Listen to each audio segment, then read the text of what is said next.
Père de joie, parolier, parolière, je prie que vos entreprises et toute autre activité que vous aurez à mener en cette journée reçoivent une touche particulière du Saint-Esprit et que ces choses aboutissent irréversiblement au succès afin que votre joie soit parfaite. Bienvenue à notre dévotion matinale. Aujourd'hui, nous parlerons des petits-enfants. Matthieu, le chapitre 19, versets 13 à 15 déclare ce qui suit. Alors on lui emmena des petits-enfants afin qu'il leur imposât les mains et pria pour eux. Mais les disciples les repoussèrent. Et Jésus dit, laissez les petits-enfants et ne les empêchez pas de venir à moi, car le royaume des cieux est pour ceux qui leur ressemblent. Il leur imposa les mains et il partit de là. Amen.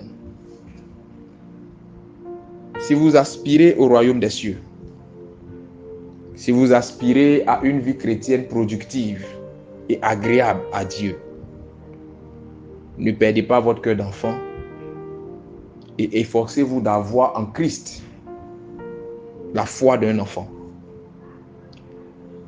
Au-delà de cette brève explication théologique que ce passage nous permet de donner, il y a une vérité spirituelle, il y a un grand secret spirituel que ces trois versets que je viens de lire cachent. Vous savez, on a généralement eu l'habitude d'attendre des enfants un respect et un honneur vis-à-vis de leurs parents, vis-à-vis de leurs aînés. Vous avez toujours eu l'habitude d'attendre de vos enfants qu'ils vous respectent, qu'ils se soumettent à vous, qu'ils vous honorent, et aussi de la part des enfants des autres. Mais vous n'avez jamais pris la peine de voir la chose dans le sens inverse. Vous savez, sur le plan spirituel, les enfants détiennent une force positive. Sur le plan spirituel, les enfants ont une âme pure. Sur le plan spirituel, les enfants ont une atmosphère angélique qui se déclenche en faveur de quiconque s'efforce de leur faire plaisir. Je ne suis pas en train de dire qu'il faut céder à tous les caprices et qu'il faut pardonner tous les impairs des enfants.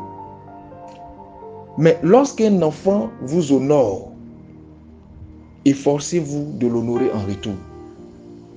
Et même quand cet enfant n'a pas forcément un lien de parenté avec vous, apprenez à réjouir le cœur des enfants. Pendant des cérémonies, dans la rue, vis-à-vis d'un proche, vis-à-vis de vous-même, vos enfants, apprenez à toujours privilégier les enfants. Apprenez à faire même des dons. En fin d'année, en fin de mois, lors de la Noël, apprenez à faire des dons aux enfants.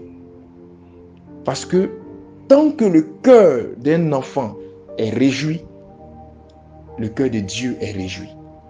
Et quand le cœur de Dieu est réjoui, le monde spirituel se dispose, les étoiles s'alignent en faveur de cette personne qui a été le canal des réjouissances du cœur et de l'âme de cet enfant ou de ses enfants.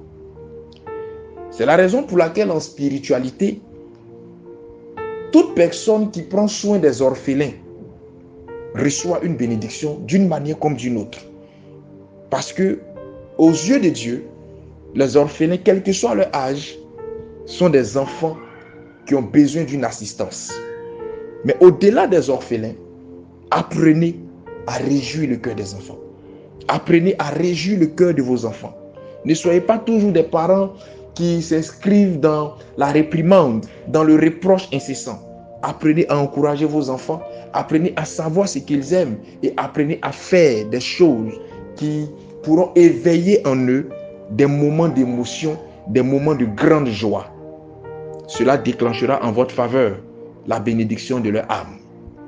De même que l'âme d'un père peut bénir un enfant et la vie de cet enfant ira de l'avant.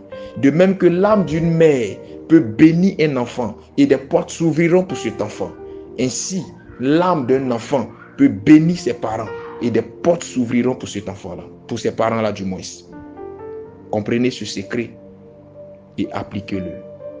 La plus grande joie d'un enfant se cache parfois dans des petits gestes. Ne manquez pas de faire ces petits gestes-là et vous aurez de grandes bénédictions. Shalom chez vous.